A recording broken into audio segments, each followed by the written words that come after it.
Hello guys, welcome back to my channel. ഇന്നത്തെ video ഒരു evening study വ്ലോഗാണ്. ജോബും കാര്യങ്ങളൊക്കെ ആയതിനു ശേഷം കുറച്ച് ബിസിയായി പോയി, അതുകൊണ്ടാണ് വീഡിയോസ് ഒന്നും കറക്റ്റായിട്ട് ഇടാൻ പറ്റാത്തത്. ഇപ്പോൾ ഞാൻ കേരള PSCയിൽ തന്നെ ഒരു ഡിഗ്രി ലെവൽ എക്സാമിന് വേണ്ടിയിട്ടാണ് കറൻ്റ്ലി പ്രിപ്പയർ ചെയ്യുന്നത്. ഇതൊരു ഈവനിങ് സ്റ്റഡി സെഷനാണ്. രാവിലെ തന്നെ ഞാൻ ടു ഡു ലിസ്റ്റൊക്കെ പ്രിപ്പയർ ചെയ്തിട്ട് ഇന്ന് ഇത്രയും പോർഷൻസൊക്കെ കംപ്ലീറ്റ് ആക്കണം എന്ന് ഡിസൈഡ് ചെയ്ത് വച്ചിട്ടുണ്ടായിരുന്നു. പക്ഷേ അൺഎക്സ്പെക്റ്റഡ് ആയിട്ട് എനിക്കൊരു സ്ഥലം വരെ പോകാനുള്ളത് കാരണം എനിക്കതൊന്നും ഫുൾഫിൽ ചെയ്യാൻ പറ്റിയിട്ടുണ്ടായിരുന്നില്ല. സോ ഈവനിങ് ആണ് ഞാൻ എൻ്റെ സ്റ്റഡീസ് സ്റ്റാർട്ട് ചെയ്തിട്ടുള്ളത്. ഒരു ഫുൾ ടൈം ജോബിൻ്റെ കൂടെയാണ് ഞാനിപ്പോൾ എൻ്റെ PSC പഠനവും കൊണ്ടുപോയിക്കൊണ്ടിരിക്കുന്നത്. സോ അതിൻ്റേതായ ബുദ്ധിമുട്ടുകളും ടൈമിൻ്റെ ഒരു പ്രശ്നമൊക്കെ ഞാൻ പഠിക്കുമ്പോൾ ഞാൻ നേരിടുന്നുണ്ട്. പക്ഷേ അതൊന്നും അല്ലല്ലോ, അൾട്ടിമേറ്റ്ലി നമുക്കൊരു ജോബ് വാങ്ങുക എന്നുള്ളതാണ് ലക്ഷ്യം. അതുകൊണ്ട് തന്നെ എത്ര ബിസി ആണെങ്കിലും ഞാനൊരു ദിവസം ഇത്ര അവേഴ്സ് പഠിക്കാൻ വേണ്ടിയിട്ട് നോക്കാറുണ്ട്. Statistical assistant or statistical investigator എക്സാമിനാണ് ഞാനിപ്പോൾ പ്രിപ്പയർ ചെയ്യുന്നത്. അപ്പോൾ ഇതിൽ മെയിനായിട്ടും വരുന്നത് 4 സബ്ജക്റ്റും പിന്നെ ജനറൽ നോളജുമാണ്. അതായത് economics, commerce, statistics, mathematics plus GK and current affairs ആണ് ഇതിൻ്റെ സിലബസിലുള്ളത്. സോ അതുകൊണ്ട് തന്നെ കുറച്ച് അധികം നമുക്ക് പഠിക്കാൻ വേണ്ടിയിട്ടുണ്ട്. ഇതിൻ്റെ സിലബസ് നോക്കിയാൽ മനസ്സിലാവും, ഓരോ സബ്ജക്റ്റിൻ്റെയും ഡിഗ്രി ലെവലിലുള്ള ടോപ്പിക്സാണ് നമുക്ക് ഇതിൻ്റെയും സിലബസിൽ കൊടുത്തിട്ടുള്ളത്. സോ കുറച്ച് ടഫാണ്. എനിക്കാണെങ്കിൽ മാത്തമാറ്റിക്സ് ബാക്ക്ഗ്രൗണ്ട് ഇല്ല, അതുകൊണ്ട് തന്നെ മാത്തമാറ്റിക്സും സ്റ്റാറ്റിസ്റ്റിക്സൊക്കെ എനിക്ക് വളരെ ടഫായിട്ടുള്ള സബ്ജക്റ്റാണ്.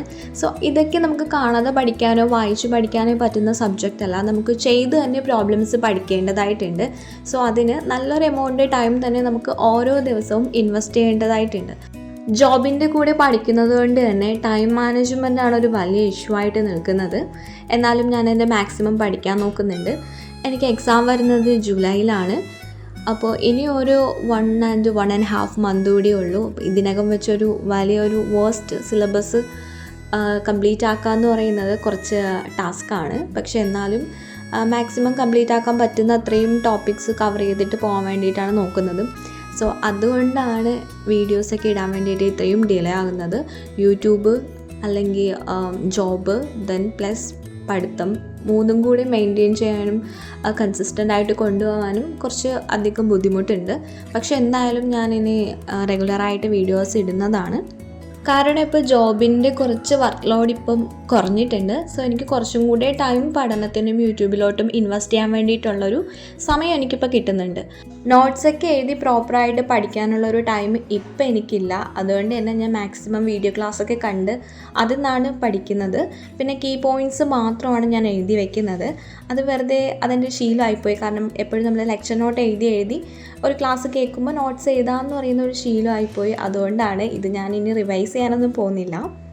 പിന്നെ ഞാൻ കുറച്ച് ബ്രേക്ക് എടുത്തു. ബ്രേക്ക് ടൈമിൽ ഞാൻ എൻ്റെ ഗാർഡനിലേക്ക് പോവും. അവിടെ പോയിട്ട് ഫ്ലവേഴ്സും പിന്നെ എന്തെങ്കിലും ചെടികളൊക്കെ നോക്കിക്കൊണ്ടിരിക്കും. ബിക്കോസ് നമ്മൾ കണ്ടിന്യൂസ് ആയിട്ട് വീഡിയോസ് അല്ലെങ്കിൽ ഫോൺ നോക്കിയിട്ട് അപ്പോൾ നമുക്ക് കണ്ണിന് നല്ല സ്ട്രെയിൻ ആവും. ആ ടൈമിൽ ഒരു ഗ്രീൻ കളറിലേക്ക് നോക്കിക്കൊണ്ടിരിക്കുന്നത് എന്തുകൊണ്ടും നല്ലതാണ്. അതിപ്പോൾ ചെടികളുടെ ലീഫായിരിക്കാം, അല്ലെങ്കിൽ എന്തെങ്കിലും പച്ച കളറിലുള്ള സാധനത്തിലേക്ക് നോക്കിക്കൊണ്ടിരിക്കുന്നത് കണ്ണിൻ്റെ സ്ട്രെയിൻ കുറയ്ക്കാനും ഒരു റിലീഫിനും സ്ട്രെസ്സ് കുറയ്ക്കാനൊക്കെ ഹെൽപ്പ് ചെയ്യും.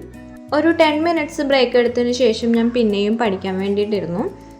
ഞാനിപ്പോൾ പഠിക്കുന്നത് എക്കണോമിക്സ് ആണ്. എക്കണോമിക്സ് എൻ്റെ സിലബസിലെ ഒരു സബ്ജക്റ്റാണ്.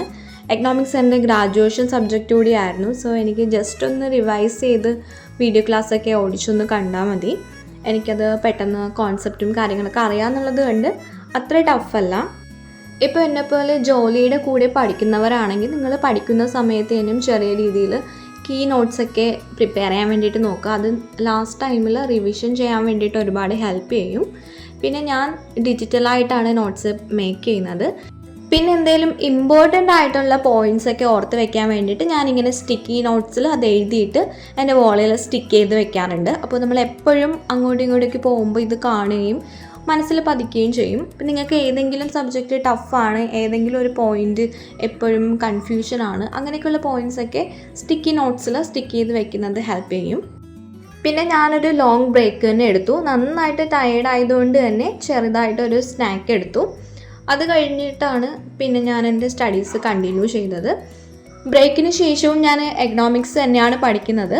എക്കണോമിക്സ് എൻ്റെ സ്ട്രോങ് ഏരിയ ആണെങ്കിലും നമുക്ക് പലപ്പോഴും മാർക്ക് അല്ലെങ്കിൽ നെഗറ്റീവ് മാർക്ക് വരുന്നത് നമ്മുടെ സ്ട്രോങ് ഏരിയാസിൽ നിന്നായിരിക്കും. ബിക്കോസ് നമ്മളിത് പ്രോപ്പറായിട്ട് റിവൈസ് ചെയ്യുകയോ പഠിക്കുകയോ ചെയ്യാറില്ല. ബിക്കോസ് നമ്മൾ വിചാരിക്കും നമ്മുടെ സ്ട്രോങ് ഏരിയ ആണല്ലോ ബാക്കിയുള്ള സബ്ജക്റ്റ് പഠിക്കാമെന്ന്. ആ ഒരു മിസ്റ്റേക്ക് എനിക്ക് പലപ്പോഴും പ്രീവിയസ് എക്സാമിനൊക്കെ പറ്റിയിട്ടുണ്ട്. അതുകൊണ്ട് തന്നെ ആ ഒരു മിസ്റ്റേക്ക് വരാതിരിക്കാൻ വേണ്ടിയിട്ട് ഇപ്പോൾ ഞാൻ എക്കണോമിക്സ് ആണ് കൂടുതലായിട്ട് ഫോക്കസ് ചെയ്യുന്നത്. That's it for today. Thank you.